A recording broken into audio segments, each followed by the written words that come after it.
प्रभो दीपं ज्योति परं ब्रह्म दीपं ज्योति जनार्दनः दीपहरतु मे पापो पूजा दीप नमस्तुते धवलेश्वराय बालालिंगाय नमो नमः। संसार सुखी रखंतु।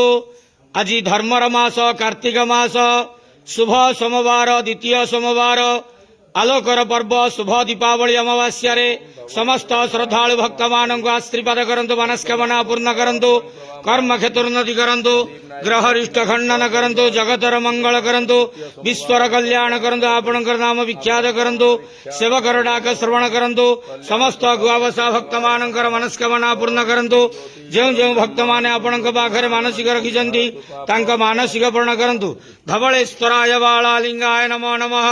संसार सुखी रखंत आनंद गवार हरि बोलो। आज कार्तिक मासर द्वितीय सोमवार आलोकर पर्व शुभ दीपावली अमावास्या समस्त श्रद्धालु भक्त मान आशीर्वाद करंतु आनंद गवार हरि बोलो। बाबा धवलेश्वराय बालालिंगाय नमो नमः।